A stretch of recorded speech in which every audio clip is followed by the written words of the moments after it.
Biggie on sports. He says what they won't say. Tune in, connect, and hear a different perspective.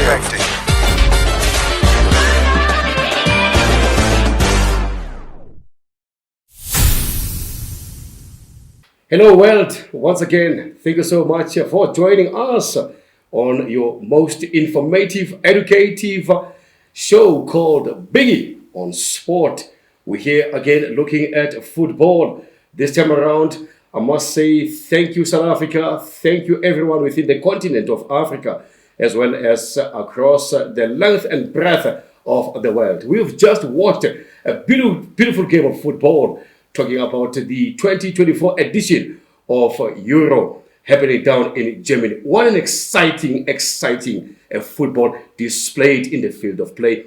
Tough luck to England going away for the 66th year this time around, not winning at Backyards any major trophy. But congratulations to Spain walking away with this year's championship at the Euro 2024. We saw young players there dazzling their skills there, talking about Williams Jr. But what about man of the match?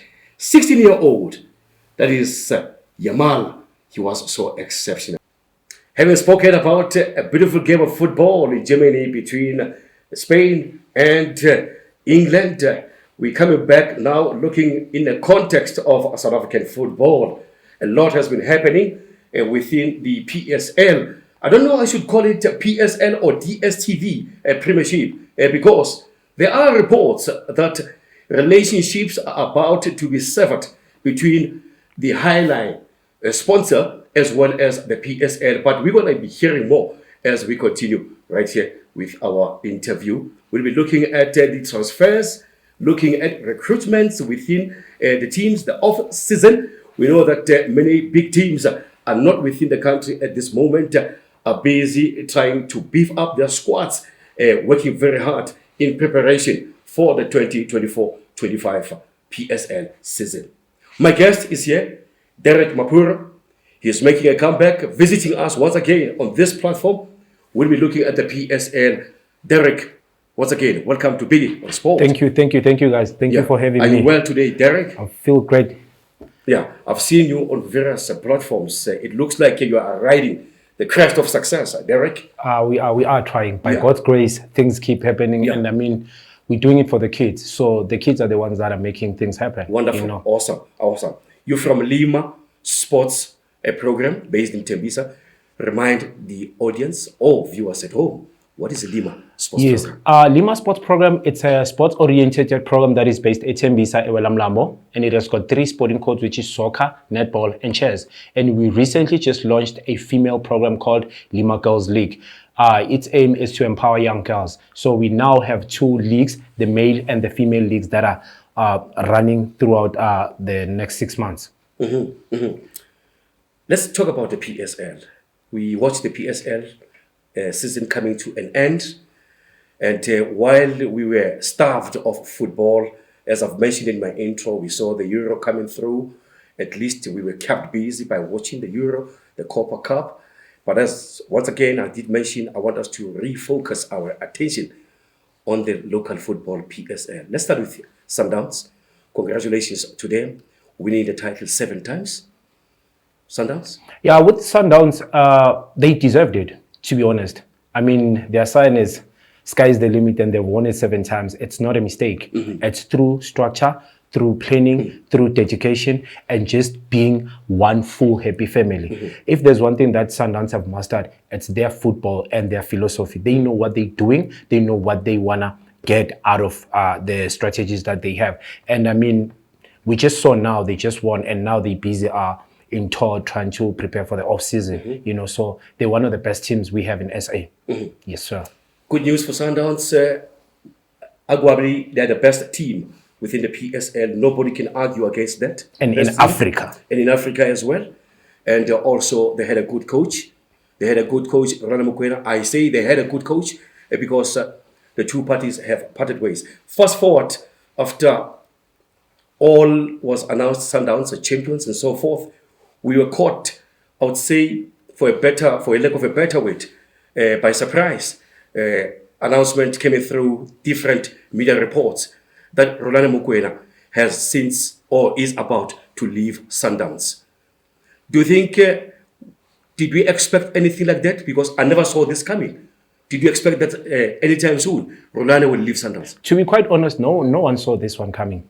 We thought, as the soccer fans, the super soccer fans, we thought that Rolani was going to maybe extend 4 or 5 more seasons with Sundowns based off the great work that he has put in, you know. But, you know, you never know what teams are planning, you know. Usually when management are sitting in the boardroom, they coming with all these other ideas. But with Rolani leaving, that wasn't something that anybody saw it coming. But also it's a great thing that it creates more opportunities for other coaches to step in, and it also gives him more opportunities to go exploit elsewhere. So I will say it's a blessing in disguise. I'm interested, you are saying it creates opportunity. It's a good thing when you say it's a good thing. Will it be a good thing for the man coming after Rolani? Will he be able to fill up those shoes, considering looking at the legacy that Rolani has left? To be quite honest, those are big shoes to fill. They are. Rolani was like a father to some of these players. He was that close with them. And the relationship that he has created, now whoever that's going to step in is going to be being watched. Is he going to create the very same atmosphere whereby it's a fatherly relationship, or it's just going to be a coach and a player? Because with Rolani, the way that he knows the players, he knew them from Elokshinikas all the way to the top flight, league. So whoever that's going to come in, I don't think it's going to be easy for them to fill those shoes. Not anytime soon. It might happen, but it's going to be a long stretch.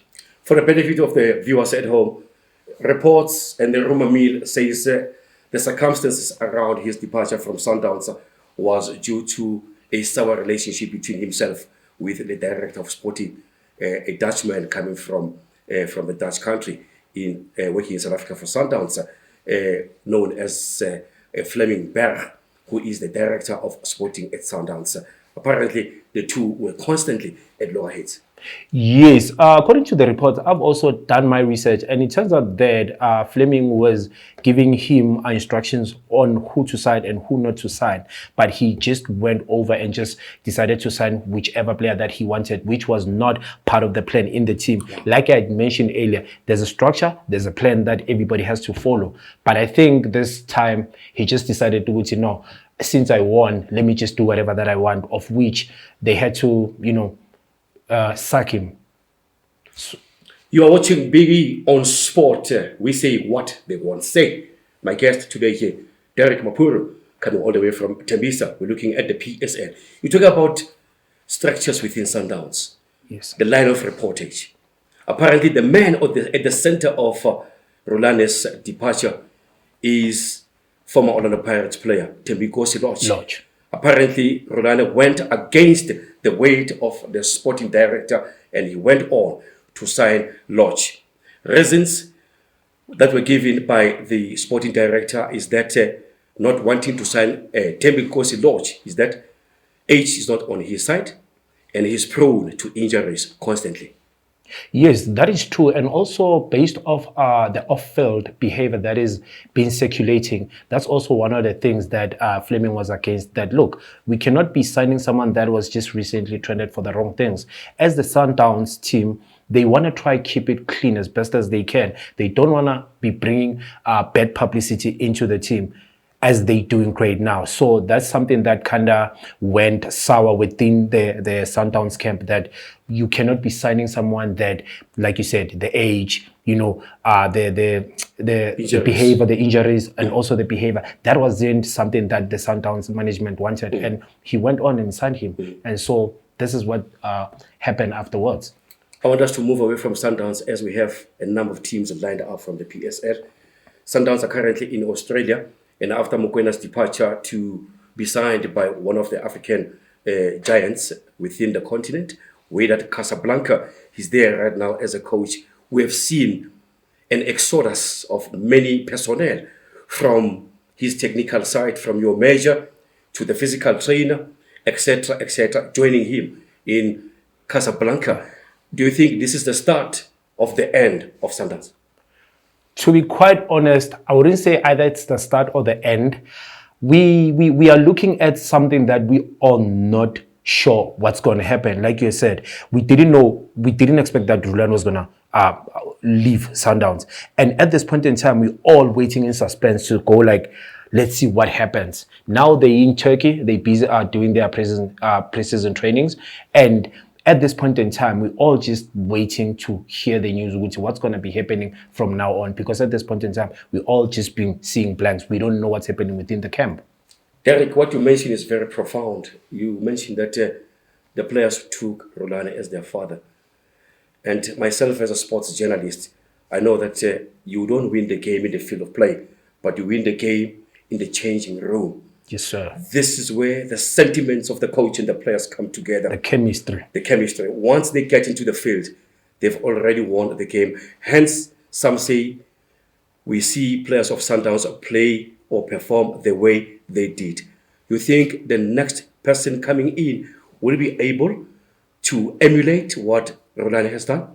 I beg to differ. I don't think they will, because we have different characters and different methods in terms of either coaching or handling situation. So the way that Rulan was close to the players, I don't think some of these coaches, they the same. They might be close to like 3, 4, 5 players. It can happen, but I don't think everybody has the same method or strategies that Rulani has. As you've seen, the time they were having 3 coaches, you could see the difference in all the coaches. Manqoba Mngqithi, he's someone that sees the problem far and then he solves it, but he's never there. He's always behind the scenes. He's the type of manager that Sundowns has, that I'm not going to go and shout at the players. I'm going to call the coach on the side and say, I see 1, 2, 3, 4, 5. Let's try fix this. And then with Kompela, he's more vocal. He speaks his mind, but they're not close to what Rulani have built within the Sundowns camp. That's just my opinion. Yes. Exorbitant amount of money being spent in the previous season. A lot of money only to win the PSL. So, having reached the Confederation or the Champions League, but they couldn't make it. You think, was it necessary? I'm raising this because reports today says they've just signed a 60 million worth of a player from Belgium, Arthur Sales. He's been called a salesman.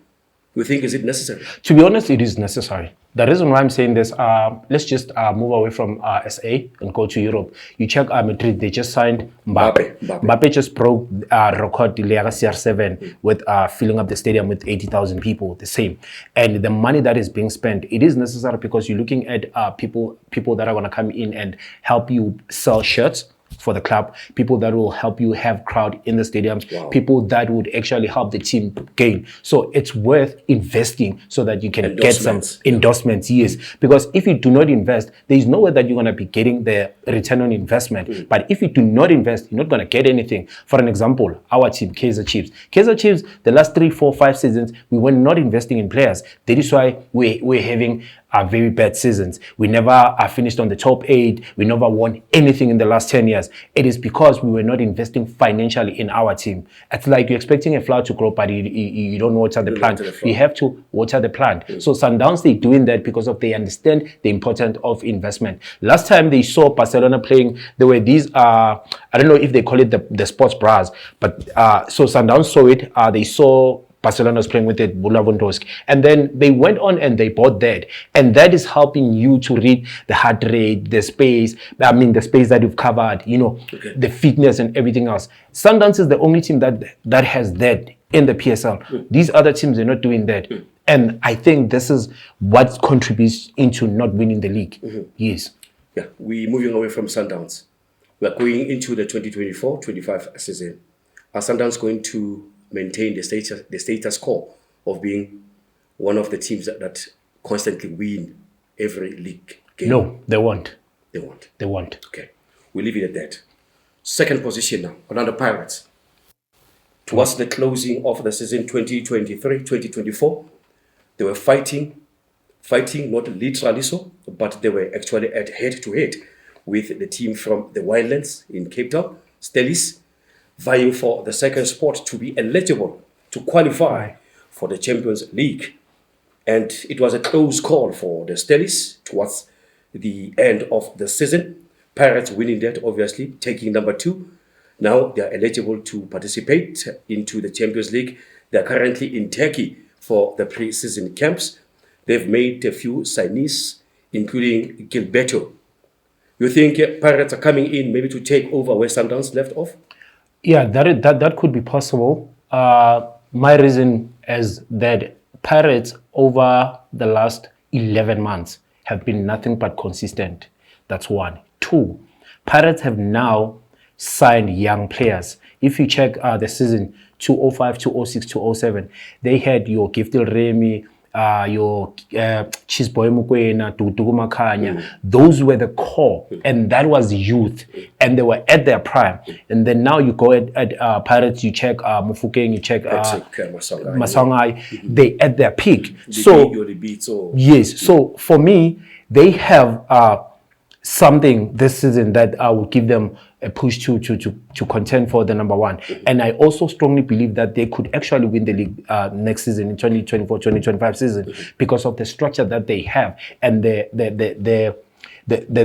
love that they have built within the camp. Because if you have seen what's happening inside the change rooms, there's been a lot of fights, but those fights are not that they against each other. They're trying to show each other that, oh dude, you had the ball for more than 5 minutes and I've been running and stuff like that. So you can see that the coach is creating some sort of thing that Rulani has created.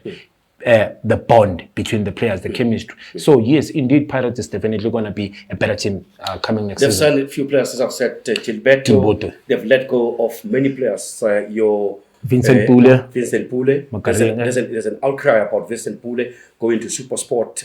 Pirates, many supporters and fans are crying foul why they let go of Pule. You think, was it fair for Pule to be let go to SuperSport?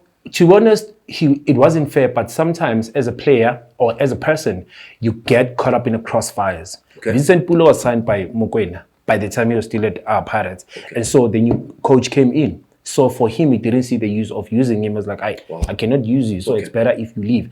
But I'm glad that he has found a contract at SuperSport, and he's going to show his worth and value at SuperSport. And for the fact that Pirates let him go, they're gonna regret it, because he's gonna come back and hound them. If you can check, a lot of players been moving from Sundowns to SuperSport, and Pirates to SuperSport, and they'll hunt backs back. So they're gonna hunt him. And with Gilberto, I'm not sure if that was a great signing, because the off the field, the lifestyle, it has raised questions. Yes, So we just hope that we're not gonna go back to the Jabupule Junior Kanye era again. A lot of players by now, they must have seen, learned, and grown up. But yeah, I've seen his on the field lifestyle, and it's something that it makes me to question his signing. They're currently in Spain. Their first opening match in a friendly match they played against Plymouth, which is coached by former Manchester United player striker, which is Wayne Rooney. They played, they shared their spoils 2-2. They went on to play against Sevilla, beating Sevilla by 2-1. And in their last match a few days ago, it was against Granada FC. Granada FC, if I can take you back, they used to be in the Spanish La Liga. They were relegated 2023-2024. But Pirates were beaten there by 3-2. You think their camp, pre-season camp, is working for them in Spain? Yeah, it does. It's a different environment, different teams, and also different mindsets. So that opens you up, because already with SA, you already know how we play. So I think having to go play against teams that were in La Liga, it's going to help them mentally. They're going to grow there, and they're going to come back better. And if you can check, Masangai was playing in Portugal a few seasons ago, and now he's at Pirates, and they just went to go play Spain. So that is going to help them to come back a better side. I strongly believe that. Let's move away from Pirates. Let's get to the Stellies. For me, one of the best teams, coming up teams in the PSL. I love their coach, Steve Barker. That man has done wonders for that particular team. He was given a lot of time to work, nurture the team, and look where they find themselves. They were the first team in the PSL to win the inaugural Cullen Black Label Cup. And they are on third position. They've been not only that, giving PSL a torrid time. They've been a thorn in the flesh of many teams, including Pirates and so forth. What do you make of the Stellies, which is Stellenbosch Football Club? So with the Stellenbosch, first and foremost, they've got one great coach. Steve Barker. He is one coach that I went to trials at Tuks back in the days, and he was the one that selected me, Mchosi, and let's remind the viewers that Stephen Barker is the nephew of the late Clive Barker. Yes, Clive Barker. May his soul rest in peace. That's one gentleman that has taken South Africa and put it on the map. Indeed. So back to Steve Barker. So he's one coach that has got a very good eye for talent. That's one thing that I know about him. And having to be at Stellies, he's going to change the entire soccer style that side. As you have just mentioned that they just won their first inaugural Cullen Black label. So it's because of what that coach, he's more of a father than a coach. I've had my moments with him at Tuks in PTA, and the way that he was coaching us, the way that he was treating us, I'm not surprised seeing him doing what he does at Stellenbosch. And I can tell you, Stellenbosch within the next 3, 4, 5 years, if they can keep him, they'll be challenging for championship. And I'm willing to bet Stellenbosch could actually win the championship because of the style of play that they have. Like you just said, they just signed a player from Vanilla Pans from the Cape. Yes. So if you check, he's got this thing of spotting great talent and also knows how to create nice combinations. He doesn't have star players. He creates players that are known to be stars. That's one thing about him. And so I'd have to agree that Stellenbosch is going to be in the PSL for the longest time and is still going to give us problems. Whether you Chiefs, Sundowns or Pirates, you're still going to get whooped. Derrick, we're about to wrap it up. Once again, remind the viewers what you do at Lima Sports and what lies ahead, what can be expected from Lima. So I'm Derrick Mapori, like I introduced myself, from Lima Sports Program and Youth Development. We are an organization, we are a program that has 3 sporting codes, which is soccer, netball, and chess. And we've got divisions under 11, under 13, under 15, and under 17. We're going to be having an event on the 9th of August called the Girl Power Cup.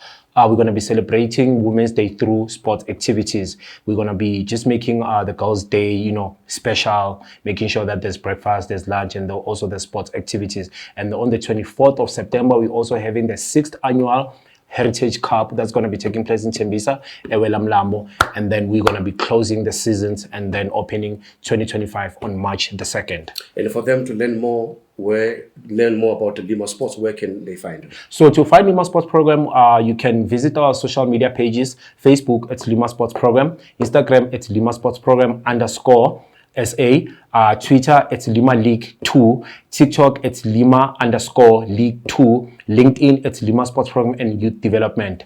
You can find us on those pages. You can like or share. Well, that's where we leave it for today's edition of Biggie on Sport. As we wrap it up, let me take this moment and thank all those staff members involved in making sure that we educate and inform you. Thank you so much to Jimmy Mashazi, technical producer there, as well as Nontang Ngomane. But above all, thank you so much to the technical guys, brilliant guys working behind the scenes at JD Art 24 Studios in North Cliff. Please do share and like our page, as you can see our socials right there on the screen at the bottom. Until then, Shabsha. Thank you. Biggie on Sports. He says what they won't say. Number 6, SAFA. Tune in, connect, and hear a different perspective.